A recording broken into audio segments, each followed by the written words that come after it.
My church is tearing itself apart.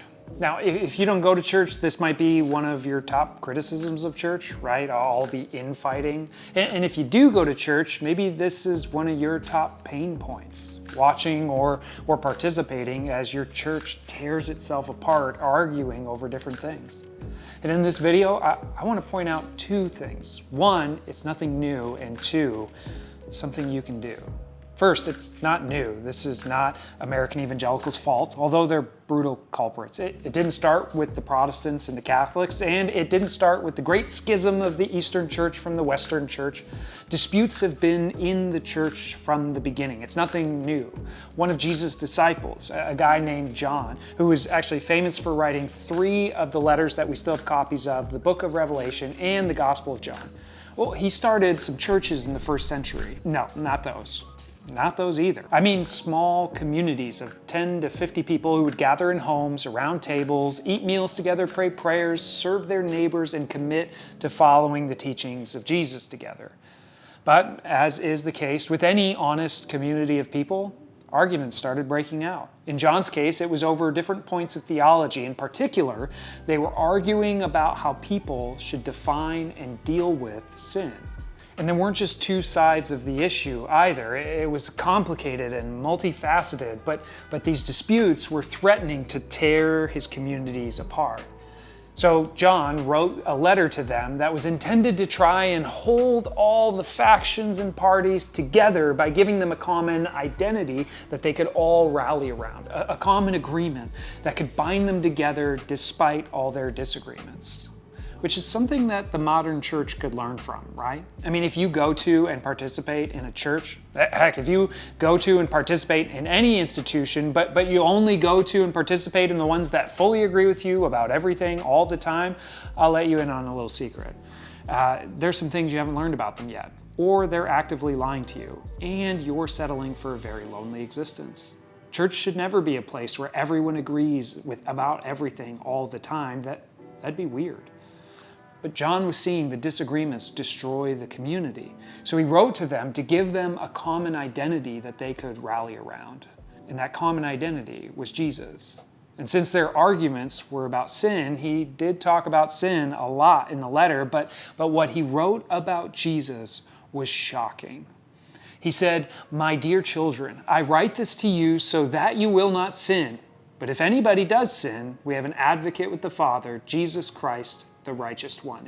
In other words, to those who think, sin is nothing, it's not nothing. To those who think that the existence of any sin completely disqualifies you from the family of God, that sin is everything, it's not everything. And the reason John can say that is because while sin is a problem, Jesus is our advocate with the Father. Now, the word advocate is the Greek term paraclete. It's got a pretty complex meaning to it, but in this case, it mostly functions like a defense attorney. The image in John's head is that humanity is in cosmic court, guilty of sin.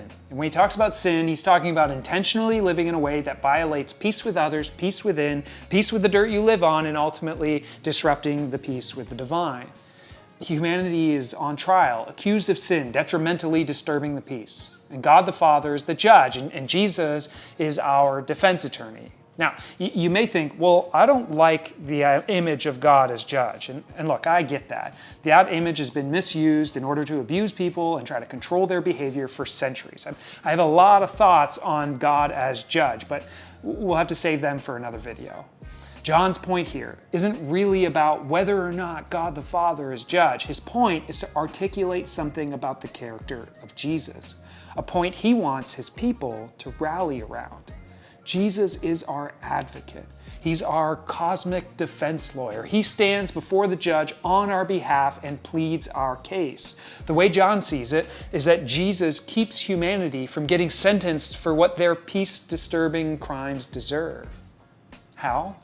Well, in his courtroom image that John is operating with, it's like Jesus has worked out a deal with the judge in which his own death on the cross satisfies the punishment that humanity's sin deserved. John continues, he says, "He, Jesus, is the atoning sacrifice for our sins." Atonement is about making up for the crime you committed. John's point to his people, amidst their arguments about what sin is or isn't and what to do about it, is to say, I don't want you to sin. Those who think it doesn't matter, it does. But for those who think it matters too much, take comfort in knowing that our cosmic defense lawyer has already taken the punishment on himself in our place. Before you completely tear yourselves apart from one another over sin, remember that Jesus is advocating for each one of you before the judge, reminding the judge that his death has already paid the price. Jesus is constantly putting himself on the side of sinners and advocating for us. All of us. Now, I have a theory as to why John believes this is still true about Jesus. It's what he saw Jesus do for 3.5 years on earth. Yeah, it's the whole let he who is without sin cast the first stone thing. It's where that story comes from. That time when the woman who was caught in adultery got dragged out in front of everybody else, and right before people were going to throw stones at her, Jesus knelt down next to her in the dirt and advocates for her in the face of all her accusers. He sided with a sinner.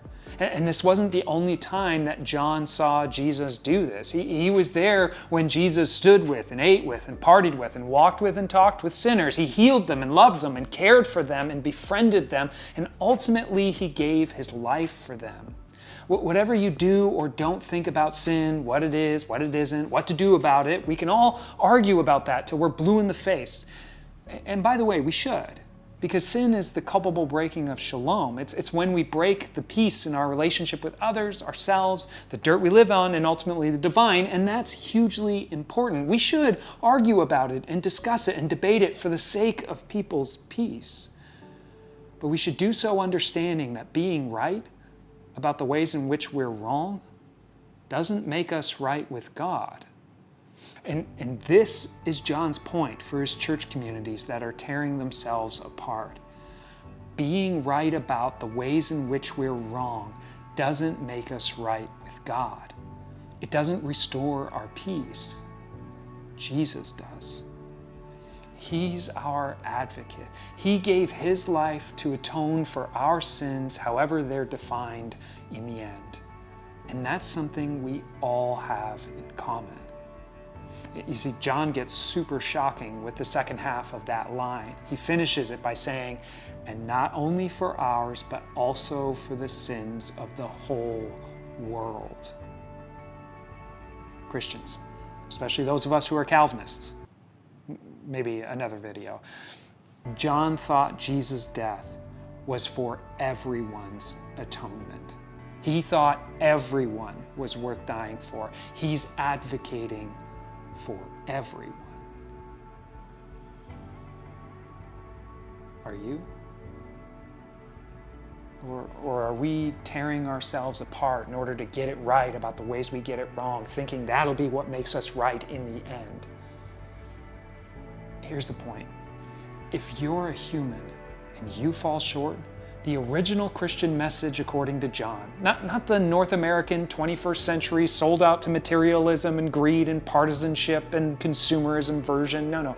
The original first century edition of Christianity says that even if we argue about what sin is, isn't, and what to do about it, we can all rally around the reality that Jesus is our advocate. He's on your side. He's arguing your case, supporting your needs, entering your situation, giving his life on your behalf, and not just for us Christians, but for the whole world. We've got a cosmic defense attorney. A couple of implications that I think flow from this idea. The idea that Jesus is defending me means that I don't have to defend myself. So often we put a ton of effort into justifying ourselves, proving to others or just to ourselves that I'm good, I'm enough, I'm in the right. And in my anxiety to justify myself, it's so tempting to just prosecute others, to go after them for why they're wrong, to see them as the adversaries and the enemy, to believe we'd all be better off without them because they're wrong and they're polluting the whole thing that I've got right here. And that's a fast track to tearing communities apart. And here's the problem with doing that. Jesus is their defense attorney too. He thought that, like me, they were worth dying for. He's advocating for them. So why am I prosecuting them? If we're going to argue about what sin is, how to define it, and deal with it, we should do so knowing that the person we're arguing with is being advocated for by Jesus. I mean, I just wonder how that would change things. How would that change the conversation or the argument? How would that change the way you discuss and debate, the way you see those you're debating with? For those who think sin is nothing, for those who think sin is everything, and for those who are somewhere in between, we share in common the fact that Jesus is advocating for us, that he sides with those who are searching for the peace that they don't have. Perhaps we should too. Friends, disagreements aren't new. They've always threatened to tear the Christian community apart. But the one thing that binds us together above all is Jesus' love for people. All people.